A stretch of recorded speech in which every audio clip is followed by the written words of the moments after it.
is my platform because I don't know. I don't know why mas marami yung mga candidates than people who need to listen. I don't know why people want to be in AMS in the first place, and I want to know. I want to know. My mantra has always been people are in AMS because of something, and they know what it means to be math excellent. And I think we have to tap on that. We have to listen to them. And what I want to do therefore is go for a representative and a consultative AMS. And by that, I mean to mobilize the representatives to work with AMS, not for AMS and make them our people as well, but with them, because they're going to represent anyway, diba? How I want to do this is have the FGEs with them, have to consult with them, and ask them how we can integrate their lives with AMS. Second, even if we know what they want, we can't just do that because we cannot do it alone. My idea is, AMS is alone in many times na parang kailangan natin ng support from math tech pero hindi nagagawa, and that's how I want to tap it. And I want to tap it with different people, different orgs. I put an image. It's our logo, supposedly.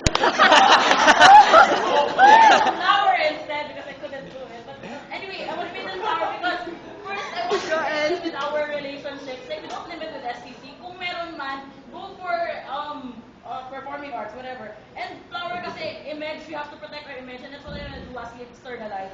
And for a box siya kasi the externalization has to come with judgment. Hindi pwedeng kahit ano lang kasi masisira yung box natin. Third, my platform is my platform because my hopes are that AMS members grow. I came to AMS and went to ACADS because I want to be a good shooter. And in fact, I was a good shooter. EJ owes me 600 pa. But I came to stay in AMS because of promise of growth. And with that, I was reminded to work with what's there and not create many new systems. So I want to promote a new and better paradigm for our project management system. And that is to inform, form, and transform. To inform means to tell projects that it's a project because it's for math, and it's a project because may point siya. And that's what we have to inform through our documentations, to inform through our department heads. Next is formation because it bothers me na ang daming project core na hindi man lang kilala yung ka-member nila, like, hindi na kilala finance core pala kita, oh my god. So yung formation in terms of personal relationships but without losing the professional side of everything. And for me kasi if there's that balance of professionalism and personal touch, if there's that balance of math and fun, I think it will transform people, I think it will make us grow, and that's the very reason why we have 20 candidates or more, because people have grown in AMS, and we have to make them multiply to 400 times. Lastly, in the midst of everything I want to do, I cannot do it alone.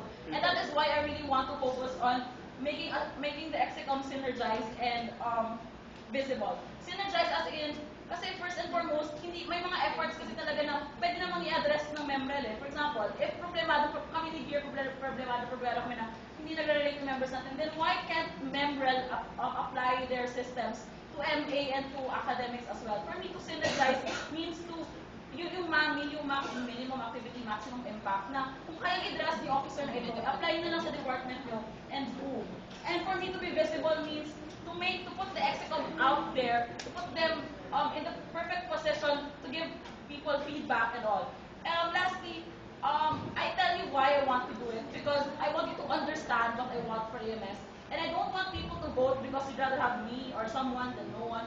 But you vote for me because you understand what I want. If you don't agree with me, let's go have coffee. I'll convince you why I want it. But please come and vote, and let's work together and make things happen.